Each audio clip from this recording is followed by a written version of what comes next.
Thank you, dear heart, and welcome everybody. Delighted that you're here and that we get to play one more time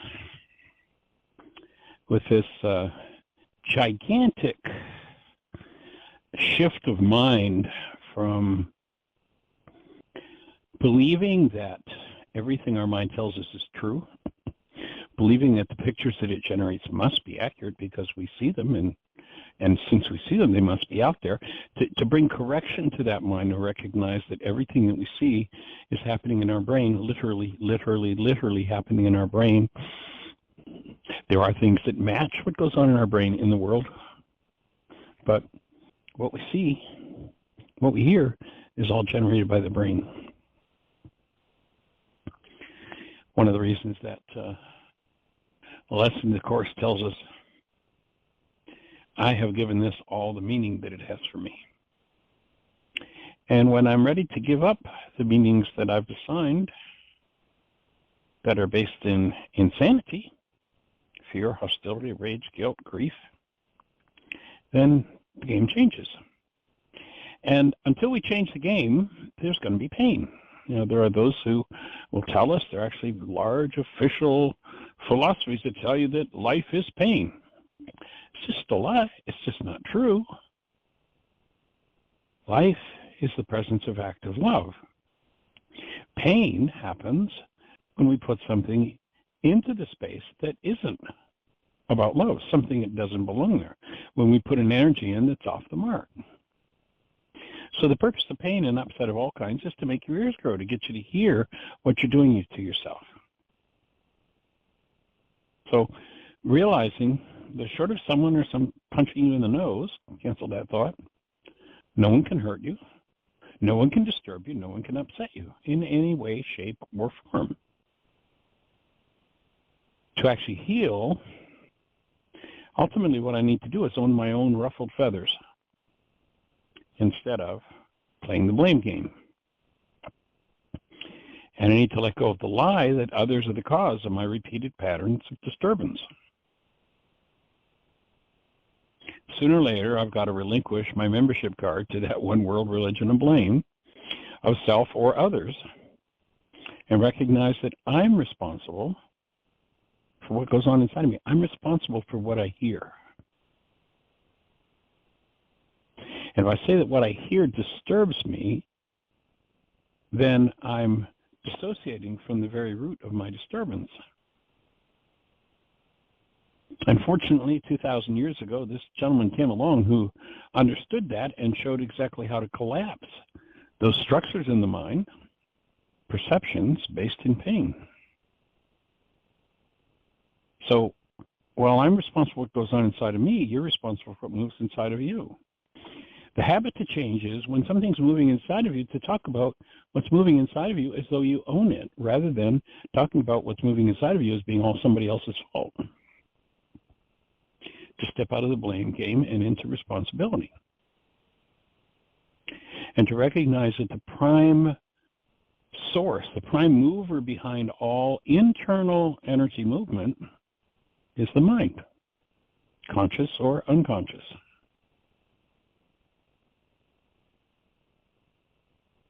So you could never disturb me in a million years, and I have never been the source of your upset or hurt. But when each of us carries around unresolved associated pain, we continuously, energetically invite others to stomp on our pain. And once again, we cry, why is this happening to me again? And of course, it's all somebody else's fault. Why are all those people the same? If you want to get a deeper insight into that, you can go to our website, whyagain.org. And in the middle page, you'll see a book. Click on the book, download a free copy in any one of, I think, 9 different languages now.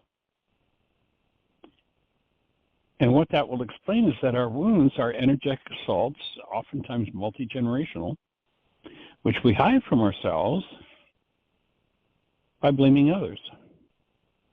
And by so doing, create an unnatural condition called an unconscious mind.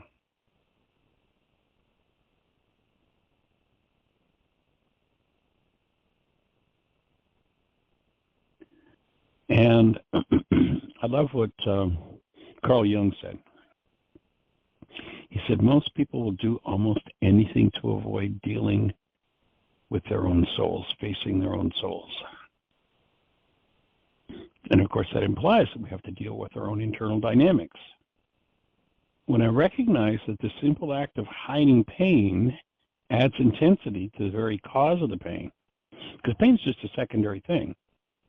When one holds their breath, when one strains to shut things down, what they're shutting down is the flow of mind energy within them.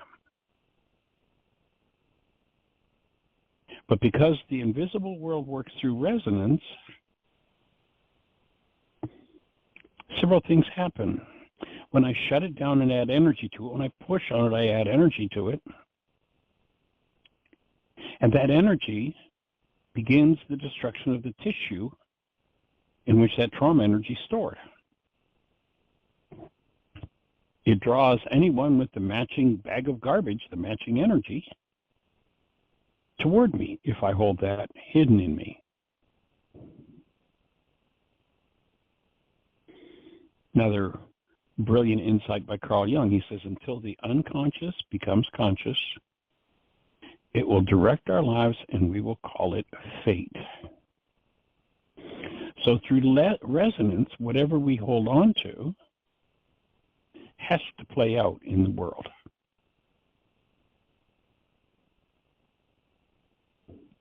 Now, contrary, in Latin, mistranslations have told us the opening words in the ancient book of John really informs us on this very topic with the words, in the beginning was the mind energy, and the mind energy became flesh.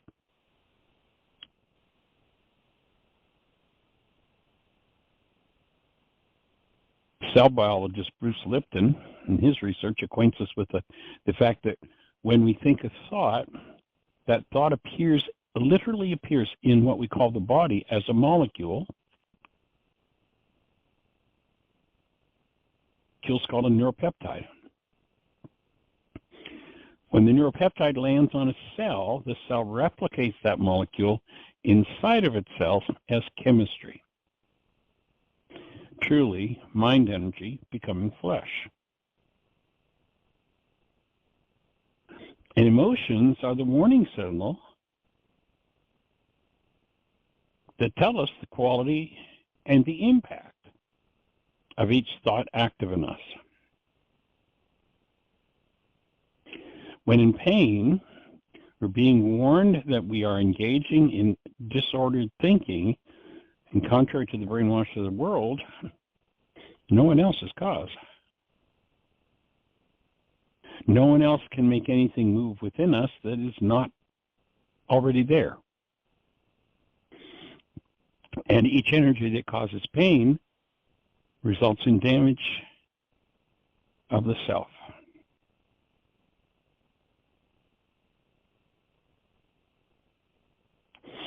Pain-induced disorders also tend to block the experience of ourselves as love, the truth about who we are.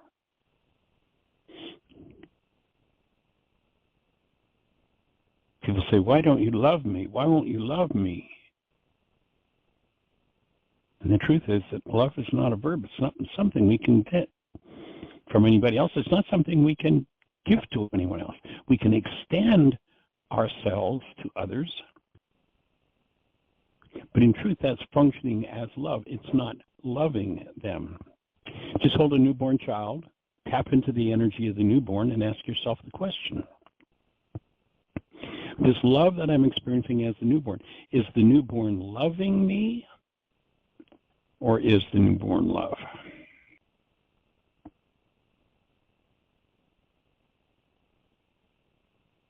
Powerful question to ask yourself. Is the newborn loving me, or is the newborn love? As long as one lives in denial, that's the pretense that something outside of them is the cause of what's moving inside of them, and someone resonates their internal hurt, that individual's perception, the constructs of their mind, the mind's image of whoever it is that they're focused on and blaming, will literally be built out of the unresolved hurt. So all of a sudden the person we think is out there, shows up in my mind with my pain attached, and I get to hallucinate proof, an actual picture in my mind that shows me that they're the cause. And that is the mechanism of projection. Perception is an internally generated construct, a hologram, built by my mind out of internal content.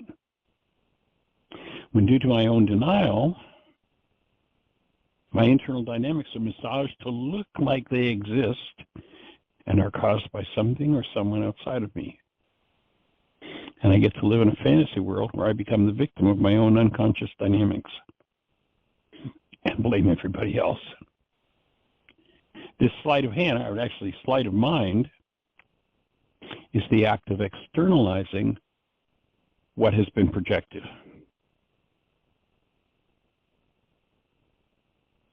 When I populate my mind's world with pictures built out of unresolved pain and blame thoughts, I get to prove the lie that whoever I'm focused on is the cause.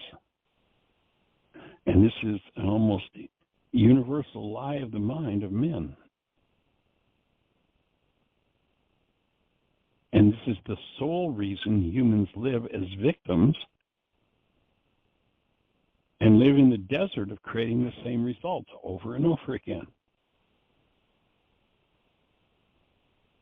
If I'm going to actually live the life of an actual human being, in regards to what others do, hold to that life, the truth of who I am and what I am, not loving others, but being love, I can awaken from the slumber of universal blame. At that point, I recognize forgiveness is not about letting them off the hook for my projection and externalization, but by facing and directly embracing the pain content of my own mind and removing it, I'm engaging in the act of forgiveness.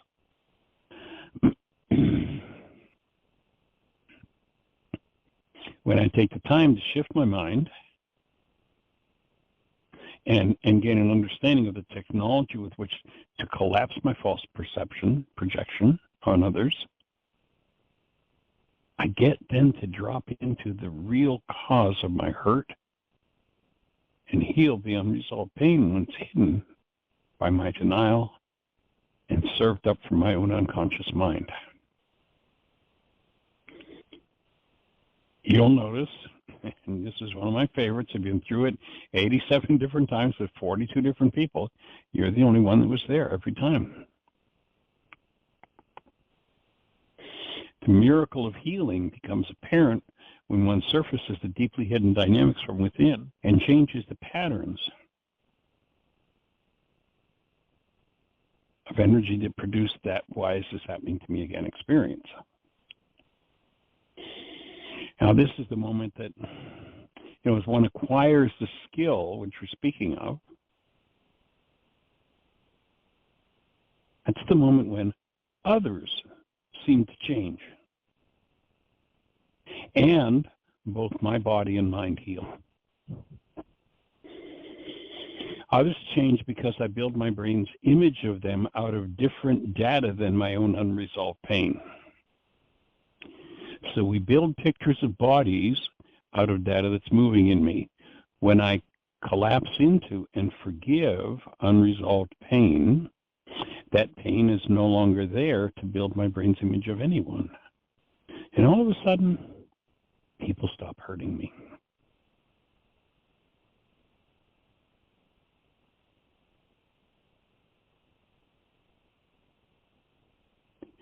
They stop doing the behavior that I found so traumatic.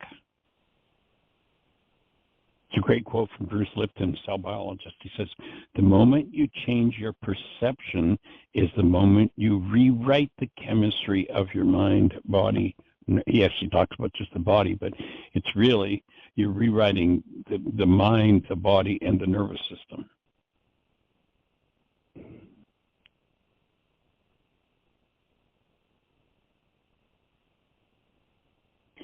Once you've let go of something, the reflection outside of you cannot deliver what you're no longer holding in your energy field. And that's how they change. Short of direct abuse, stress and pain do not come from outside of us. And ultimately, we must each heal the projections that are inside of ourselves.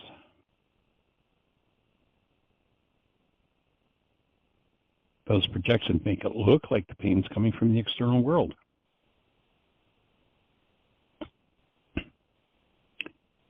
Once we learn and engage in the practice of forgiveness that we're speaking of, it's easy to hold the space of love and accountability for those who then violate our goals.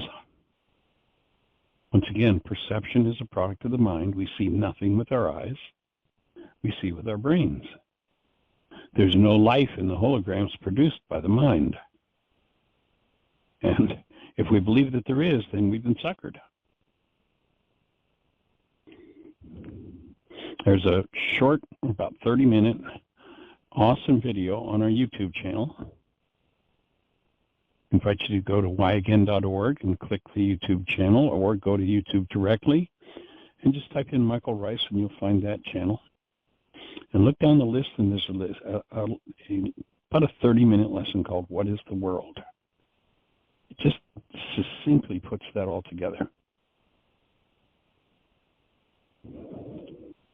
If we function as love and continue to extend that love in the direction of those that, the world calls the enemy, that act literally flushes out of us the fear, the rage, the grief, the guilt, the pain, and the trauma that they've resonated in us.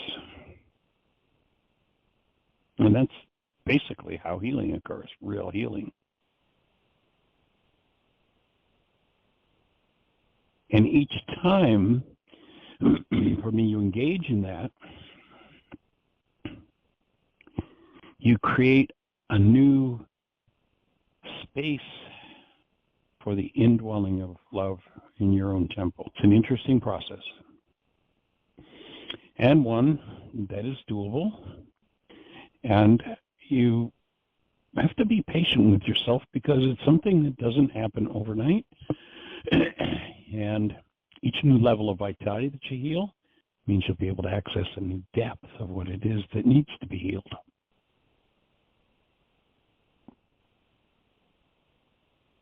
So, of course, there's that line from the book Illusions by Richard Bach that says we teach best that which we most need to learn. And so here we are learning it. And delighted that you're here participating in the conversation. So, Miss Jeannie, do we have anybody in the phone queue with a hand up, or anything happening in the chat room? We've got 38 minutes. 563-999-3581 and press 1, and that puts you in queue. Let's have a conversation. I was just checking my other email to see if there had been any questions come in that we had not addressed, and I am not seeing any. Well, if you're out there in listener land, as you listen to that little packet of information I just laid out, it's kind of a succinct picture of this work. How does that fit for you? What does it bring up for you? Does it make sense? Is there something about it you go, that's ridiculous? Or, I need to know more about that one? If so, push 1. Let's have a conversation. I would love to hear from you and hear how your process is going. 563-999-3581. That's our calling number. Well, Miss Cecilia has put her hand up. 480, you're on the air. Hi, Jeannie. Hi, Michael. Welcome, young lady. This is like a dream come true. I don't have to go to school and learn this stuff, And I am on all the time. And today, for some reason, listening, I'm like, whoa, this is like I try to grab the message, and I didn't get it this time. Oh, I'm going to grab it the next thing he says. I think I got a little bit of it, and working on my lesson from yesterday, first I had to go through listening to myself going, oh my God, just a judgment of me sharing. And then I listened to it a couple other times, and the last time I listened to it, I'm just getting past, well, I'm glad you shared. That was a good thing to share. So I went through phases of and there's so much to learn that you have to go through to learn it. It's I don't know if I'm making sense to you. Well, I hear you, and what you bring to mind. It was a book, and I don't remember the title of it now, but this goes back probably 20 years ago for me. And somebody gave me this book and said, hey, this is really good. You need to read it. And I picked it up, and it's like I couldn't even do more than a paragraph or two. And it was like, why would I want to read this? And I put it aside. And I'm not sure how much later it was. A couple of years later, I was on a trip where I had flown, and I dug out a briefcase that just happened to have that book in it. And when I got to my destination, I had some time, and I, went in my briefcase, and how did that get in here? And I sat down and devoured that book in one reading. Like, I couldn't get enough of it. But the first time I picked it up a couple of years earlier, it's like, I like not even a paragraph of it didn't make sense. So I think we go into sensitive periods where we're ready for a new major piece of the puzzle. And, when you're ready, it's like, my experience is it's like I just become a sponge. And when I'm not, it just bounces off of me.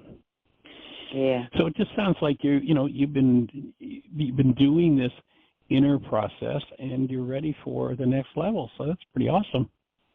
Yeah.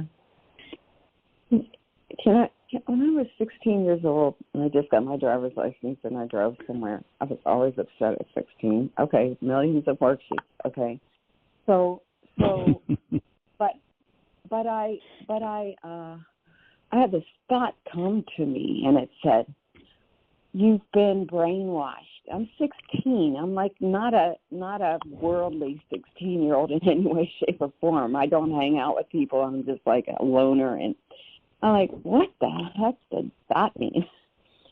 And I just always tried to figure it out. But I listened to you say the word brainwash. I'm like, there, he's saying it. Finally, understand what I'm trying to. Whatever it was trying to tell me I was brainwashed, but I couldn't get it. Well, again, as a sensitive period, there's a quote in the scriptures that says, "Do not be conformed to the world, but be transformed by the renewing of your mind." And the world is always pushing in on us, saying, "This way, this way, this way." Conform, as opposed to, kind of like pushing out the dents in the fender of the car, pushing out the dents in the mind, just getting rid of the brainwash. Pushing what out the mind, did you say? Just using the example of, we've got a car that the fenders are dented in, so we're pushing the dents out of the fender. It's kind of the same thing in the mind when we're getting rid of the brainwash, the stuff based in hostility and fear. Yeah. And returning to the truth, functioning as the truth of who we are, and functioning to originate energy rather than just replay the energy of the generations and of the culture. So maybe this might make some sense. I was very creative, very, very seriously creative. I just wasn't acknowledged to you're not a musical person in our family. So I only tried to go for it 100% when I got sober at 30. And all the doors were opening up for me. However, before that time, going into universities and all that kind of stuff, I could hear music in my head. I heard it all the time. I heard songs in my head. I heard I heard, the lyrics immediately. They weren't to that particular music or idea of music. And it scared me so much because it didn't gel with who I thought everybody told me I was, right? So I prayed with everything inside of me for it to go away because it scared me. And it didn't go with who my persona was, right? So because I thought I got to go to school just to find a guy to marry because that was my dad's plan, and find a doctor, And right. so I did pray so hard, and it finally did go away. And however, when that came at the same time I got accepted into schools, okay, without even auditioning because I didn't even play an instrument then, which was bizarre. And so I got into school, and I was so determined to be the best I could possibly be, not even caring if I didn't really like what I was putting all my energy in. And I lost all connection to the creative mind because I was just going by what I was told, what was, put into me and all that kind of stuff. And I think I've read somewhere before, this is like what conform to the world or something that you said, do not conform to the world. Well, I conformed.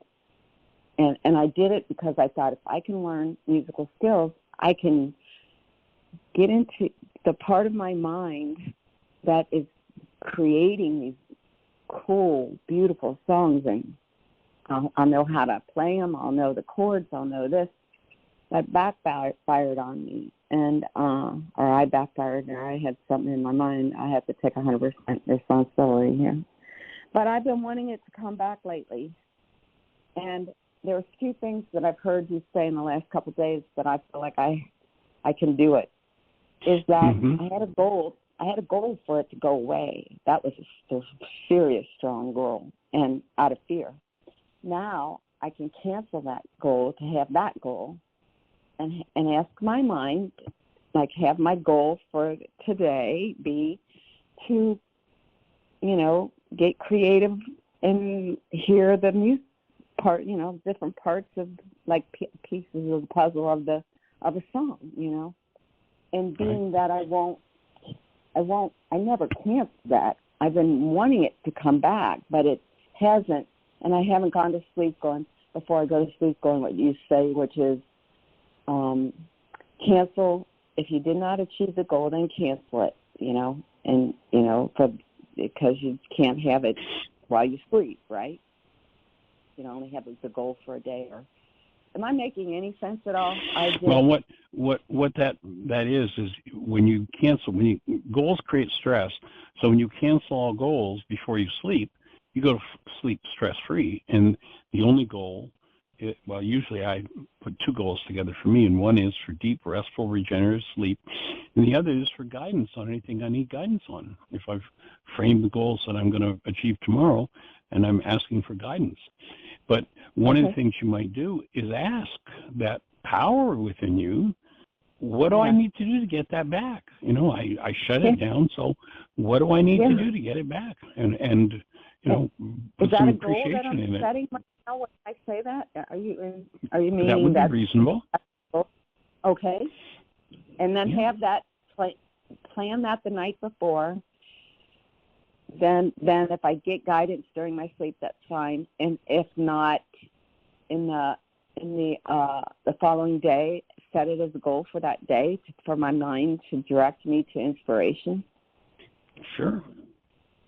Okay. And a nice tool you can use when you take that sort of thing into sleep with you is have a glass of water on your nightstand. The last thing you do before you close your eyes is drink half of the glass of water. And as you're drinking it, tell yourself that any guidance that you get in regard to this question, I'll remember in the morning when I drink the other half glass of water. And in the morning, drink it and just allow yourself to bring forward whatever was shown to you in the night that perhaps has been forgotten. whether it was a dream or whatever it was, and that can be really helpful. You say the dream. I think maybe these things, my music that just naturally came to me. I did not even ask for them to come. It were lucid.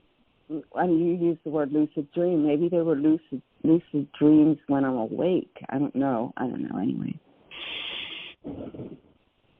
So other than that, I'm a student in your school, and I like your school better than any school I've ever been in.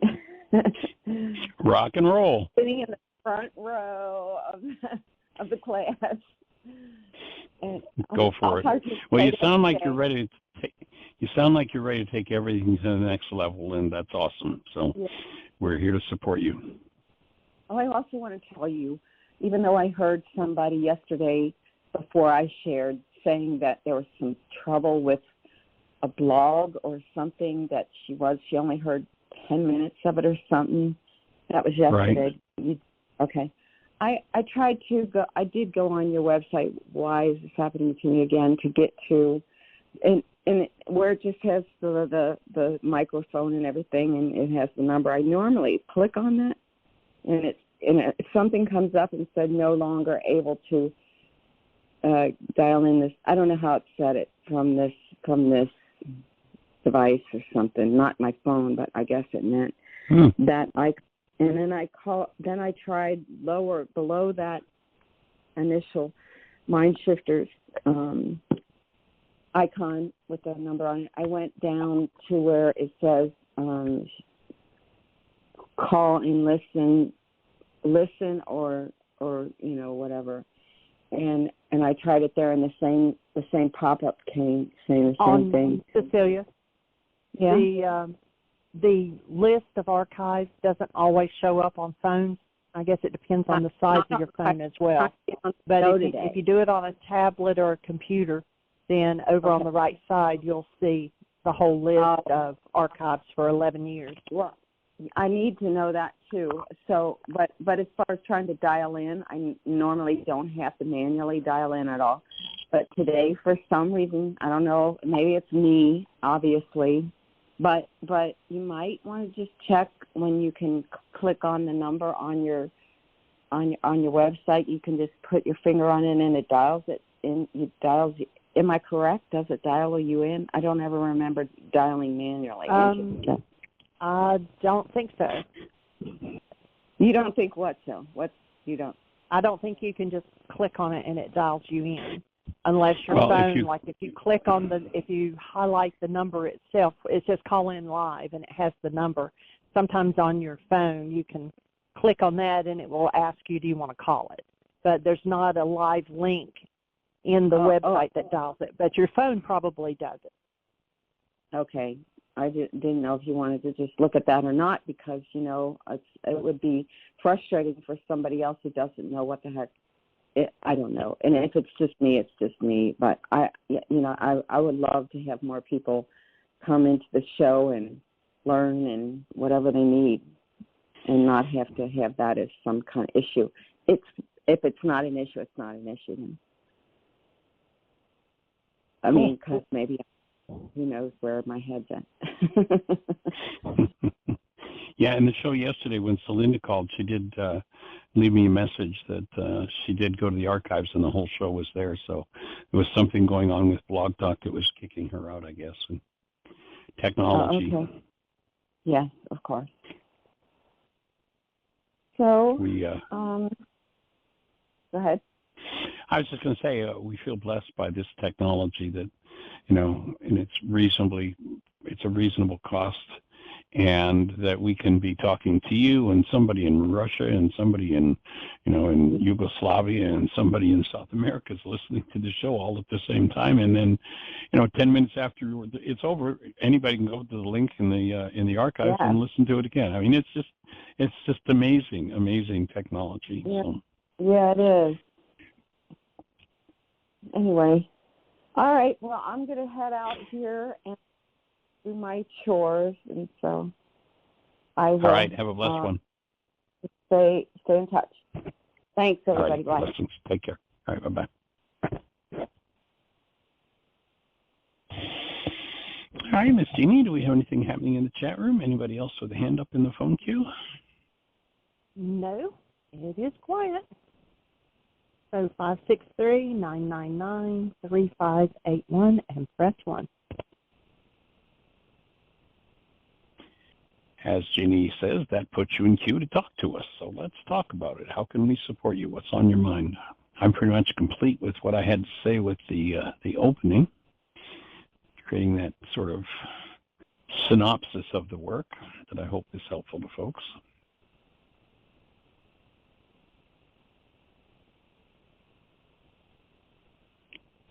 So if you're out there and have a topic you'd like to bring up, push 1. Let's see what's happening, what's on your mind.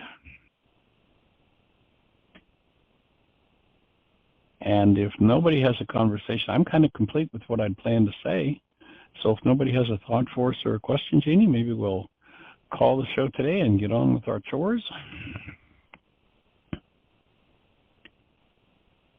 Counting down, 3, 2, 1. All right. Well, appreciate you, everybody. Thanks for joining us. Have a blessed day. Bye-bye.